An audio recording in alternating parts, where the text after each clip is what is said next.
نبی علیہ السلام کی نسبت کی جگہ شاعر اللہ، خانہ کعبہ بھی شاعر اللہ، نبی علیہ السلام کی قبر مبارک بھی شاعر اللہ میں ہے. اس کے بارے میں تو آپ نے خود ڈکلیئر کر دیا. صحیح بخاری اور مسلم کی متفق علیہ حدیث ہے، بخاری میں 1195، مسلم میں 3370، کہ میرے گھر سے لے کر میرے ممبر تک جنت کے ٹکڑوں میں سے ایک ٹکڑا ہے. آپ نے تو پاکستان میں بہشتی دروازہ سر بنایا ہوا ہے نا، اصل میں بہشتی جگہ وہ ریاض الجنہ ہے مدینہ شریف میں.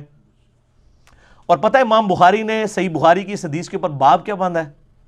قبر رسول سے ممبر رسول جنت کا ٹکڑا ہے. نبی علیہ السلام نے قبر رسول کا لفظ نہیں استعمال کیا تھا، بلکہ کہا تھا میرے گھر سے میرا ممبر. لیکن اب وہ پریکٹیکلی اس گھر سیدہ عائشہ کے حجرے میں نبی علیہ السلام کی قبر ہے.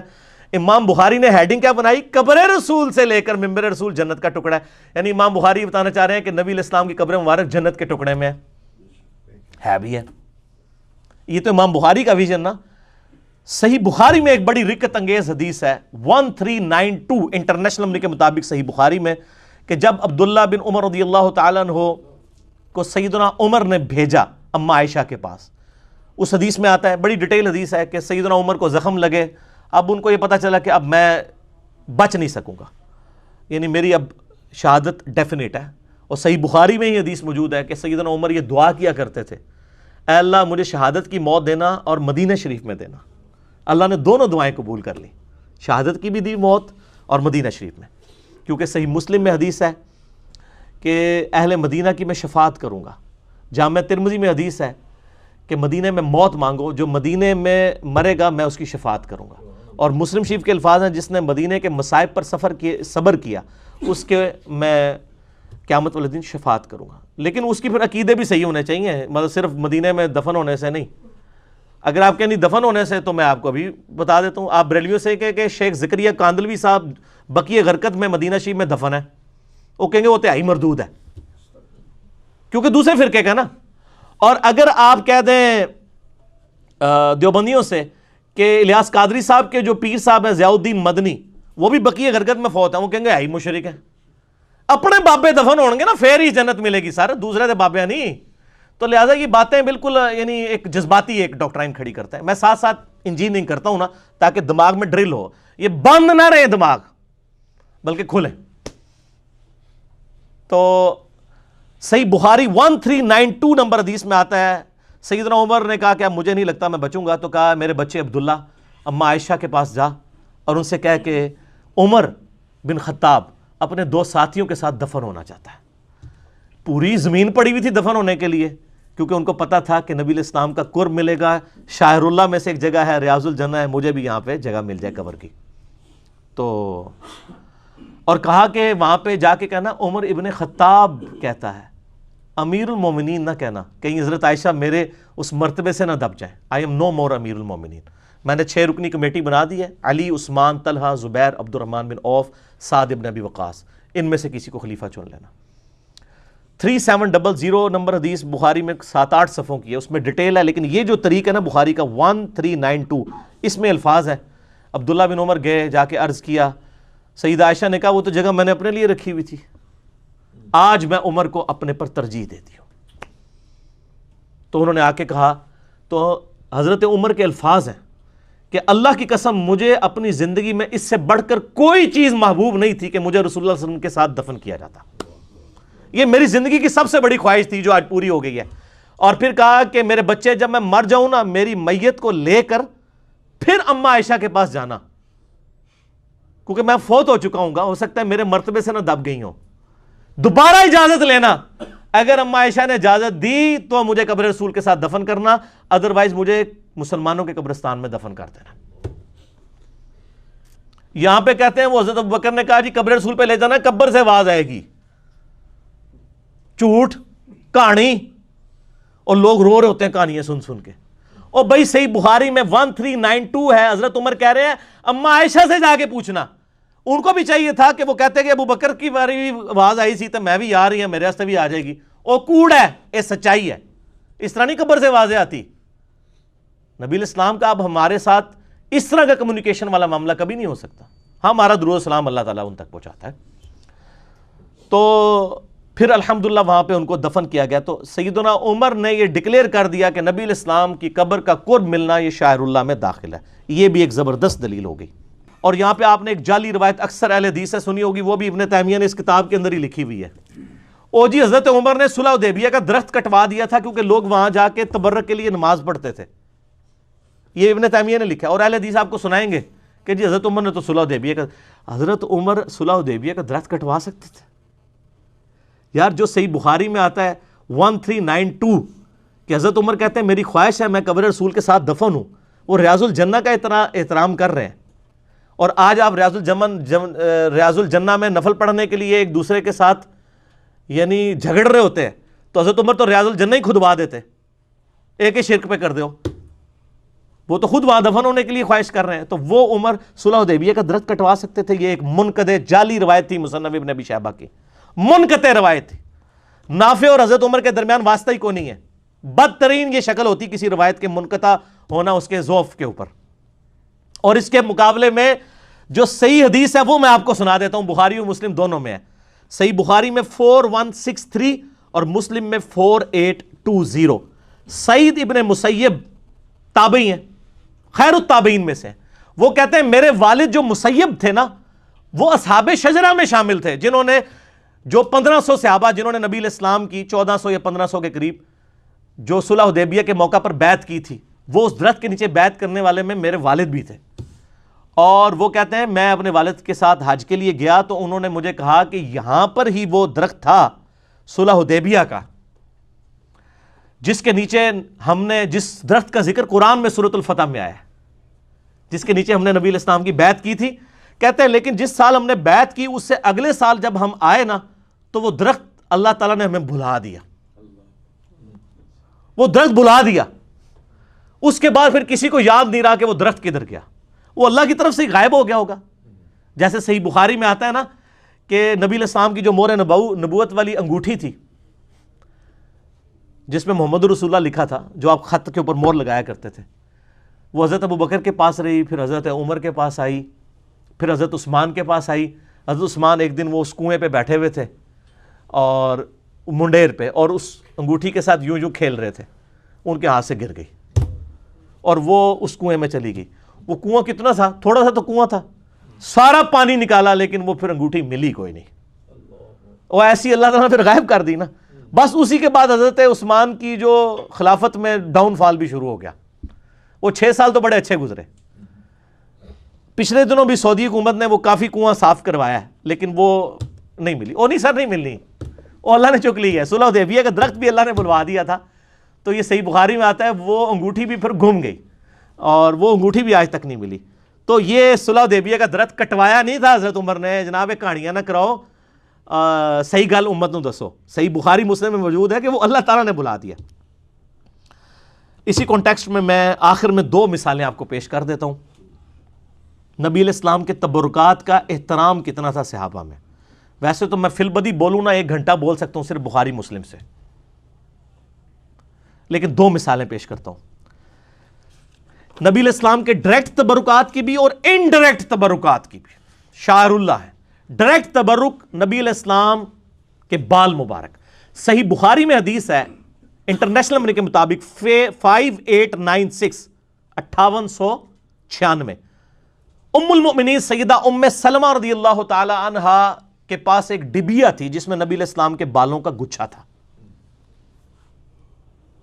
اور تابعی کہتے ہیں ہم ام المؤمنین کے پاس حاضر تھے, اتنے میں کوئی شخص آیا پانی کی پیالی لے کے اور کہنے لگا کہ وہ جو آپ کے پاس نبی علیہ السلام کے مبارک بال ہیں نا وہ اس میں ڈبو دے. تو پھر ام سلمہ نے بتایا یہ نبی علیہ السلام کے مبارک بال ہیں جو میں نے نبی علیہ السلام سے لیے تھے, یعنی کبھی وہ داڑھی میں کنگھی کرتے ہوئے اتر کے تو انہوں نے سنبھال کے رکھے تھے. نبی علیہ السلام کے بال مبارک جو کوئی بھی بیمار ہوتا ہے اسے نظر لگ جاتی ہے, میرے پاس برتن بھجواتا ہے اور میں حضور کی بیوی اس میں یہ ڈبو کے اس کو دیتی ہوں, ان مریضوں کو شفا ہو جاتی ہے. یہ آپ کے بزرگ بابوں کے تبرکات نہیں ہے, نبی علیہ السلام کے تبرکات. یہ ڈائریکٹ آپ صلی اللہ علیہ وآلہ وسلم کا جو معجزہ. اس سے بھی بڑھ کے انڈائریکٹ چیز, بال تو چلے جسم کا حصہ ہوتا ہے, یہ کپڑے میرا کرتا یہ تو جسم کا حصہ نہیں ہے نا, یہ تو میں پہنتا بھی ہوں اتار بھی دیتا ہوں, اس کے بارے میں سنیں صحیح مسلم میں حدیث انٹرنیشنل نمبر کے مطابق 5409. وہ بھی ام المومنین جو سب سے زیادہ نبی علیہ السلام کو جانتی تھی, یہ بھی ام المومنین سیدہ عائشہ کے پاس نبی علیہ السلام کا ایک کرتا تھا کسروانی طیالسی, کالے رنگ کا جبہ. وہ کہتے ہیں جی اس میں کسروانی طیالسی لکھا ہے, اور بھائی کسروانی طیالسی کالے جبے کو ہی کہتے ہیں, پرشین امپائر کا کالا جبہ. آج میں اگر آپ سے کہوں کہ سندھی اجرک, تو آپ کے ذہن میں کیا کالی اجرک آئے گی یا یلو آئے گی یا ریڈ؟ ریڈ. تو مجھے ریڈ بولنے کی ضرورت نہیں پڑے گی. تو اس زمانے میں کسروانی طیالسی کالے جبے کو, جس پہ گوٹ لگی تھی ریشم کی, سامنے بھی دامن پہ, صحیح مسلم میں ہے کہ 4 انگلی تک آپ ریشم کی گوٹ لگا سکتے ہیں. مکمل ریشم کا لباس پہننا مرد کے لیے حرام ہے. تو سیدہ عائشہ نے اپنی بیماری کے ایام میں اپنی جو بڑی بہن تھی اسما بنت ابی بکر, ان کو یہ گفٹ کر دیا. اسما کہتی ہیں میں نے عائشہ سے اپنی بہن سے یہ لے لیا, یہ نبی علیہ السلام یہ کرتا پہنا کرتے تھے اور ہم اس کا دھون مریضوں کو شفا کے لیے پلاتے ہیں. حضور کا انڈائریکٹ تبرک, یعنی جسم کا حصہ نہیں تھا. بال مبارک تو چلیں جسم کا حصہ ہے, کرتا جسم کا حصہ تو نہیں ہوتا, وہ الگ سے ہوتا ہے, آپ کے ساتھ ٹچ کیا ہوا ہے, اور صحابہ کرام اس کو بھی شاعر اللہ سمجھتے ہیں. اور تو کہتا ہے کہ نبی کی نماز پڑھنے کی جگہ جو ہے یہاں پہ نماز پڑھنا بدعت ہے. ٹھیک ہے, شرم کرنی چاہیے, حیا کرنی چاہیے. سچائی بالکل واضح ہے, یعنی صحابہ کرام کتنا پروٹوکول دیتے تھے. ان چیزوں سے یعنی اپنے بزرگوں کے کوئی تبرکات ثابت کرنے کی کوشش نہ کرے. یہ پروٹوکول نبی علیہ السلام کا ہے. آپ کو پتہ ہے یہاں پہ بھی جب 2014 میں دھرنا لگا اور ایک بہت بڑے پاکستان میں شیخ الاسلام صاحب ہیں, انہوں نے اپنے پسینے کے ٹیشو پیپر لوگوں میں تقسیم کیے تبرکن, اور کہا یہ نبی علیہ السلام ہی تو کرتے تھے. اور یار وہ ٹھیک ہے بخاری مسلم میں ہے, اور تیرے پسینے سے تو خوشبو نہیں آتی. بخاری مسلم دونوں میں موجود ہے نبی علیہ السلام کا جو پسینہ مبارک ہے صحابہ کرام عطر کے طور پہ استعمال کرتے تھے, اس میں سے خوشبو آتی تھی. کدھر نبی علیہ السلام, یعنی تو پھر اس کا پروفٹ کیا نہیں رہا, کلیم تو نے نہیں کیا ہوا لیکن کر رہا وہی عمل ہے. کیا حضرت ابوبکر نے اپنا پسینہ کسی کو تبرکن دیا یا اپنے بال دیے؟ بخاری مسلم دونوں میں آتا ہے کہ حجۃ الوداع کے موقع پر نبی علیہ السلام نے جب حلق کروائی یعنی ٹینڈ کروائی تو بال مبارک صحابہ میں تبرکن تقسیم کیے, وہی چل پڑے. صحیح بخاری میں انس بن مالک روایت کرتے ہیں, ان کے ساتھ ایک ساتھی بھی ہیں تابعی, وہ کہتے ہیں کہ نبی علیہ السلام کا ایک بال مبارک میرے پاس ہونا دنیا اور جو کچھ اس کے اندر ہے سے بڑھ کے مجھے محبوب ہے. صحابہ کرام یعنی اتنا نبی علیہ السلام کی تبرکات کا احترام کیا کرتے تھے. پسینہ مبارک, حتیٰ کہ بخاری میں آتا ہے کہ نبی علیہ السلام صبح کی نماز کے بعد باہر نکلتے تو مدینے کے لوگ اپنے برتن لیے ہوئے کھڑے ہوتے تھے, اور نبی علیہ السلام ایک ایک برتن میں اپنا ہاتھ داخل کرتے جاتے تھے, وہ تبرک کے لیے لے کے جاتے تھے. اور صحابہ کہتے ہیں کہ سردیوں میں جب پانی کو ہاتھ نہیں لگتا تھا, نبی علیہ السلام اتنے خوش اخلاق تھے کہ آپ سارے برتنوں میں ہاتھ ڈالتے جاتے تھے. ہم ٹھہر رہے ہوتے تھے اور حضور صلی اللہ علیہ وسلم اس چیز کی پرواہ نہیں کرتے تھے. بخاری مسلم دونوں میں موجود ہے. انس بن مالک کہتے ہیں کہ نبی علیہ السلام کے جسم مبارک سے, آپ کے مبارک ہاتھوں سے میں نے وہ خوشبو سونگھی ہے جو کسی عطردان کے عطردان میں سے نہیں آتی, کسی عطار کے عطردان سے نہیں آتی. یعنی یہ بے شمار حدیث ہیں, آپ کو کمبائنڈ فارم میں مشکات المصابیح کی 3ری جلد میں نبی علیہ السلام کی خصوصیات کے بیان میں بخاری اور مسلم کے حوالے سے مل جائیں گی. یہ تو ٹاپک نہ ختم ہونے والا ہے, لیکن اس کی بنیاد کے اوپر شرک فی رسالت کوئی نہ کرے. ربیع الاول شریف کا مہینہ شروع ہو چکا ہے, آج 11 نومبر 2018 ہے, بمطابق 2 ربیع الاول 1440 ہجری. میں ریکویسٹ کروں گا کہ نبی علیہ السلام کا پروٹوکول اپنے بزرگ بابوں کو نہ دیں, یہ شرک فی رسالت ہے. اس حوالے سے میلاد شریف کے حوالے سے آلریڈی میری ایک مجلس ریکارڈڈ ہے الحمدللہ. یہاں تو 60-70 لوگوں نے دیکھی تھی, لیکن یہ 2-3 ہفتے میں 40,000 سے زیادہ لوگ پوری مجلس دیکھ چکے ہیں یوٹیوب کے اوپر. مجلس نمبر 34 ہے, محفل میلاد, انجینئر محمد علی مرزا لکھیں, 3 گھنٹے سے زیادہ کی مجلس ہے, وہ آپ دیکھیں. ایک تو یہ لیکچر, یہ 5 لیکچر میں مختصر بتا دیتا ہوں. دوسرا میرا لیکچر ہے مزارات, گنبد خضرا اور قبروں کے احکام پہ, مسئلہ نمبر 27.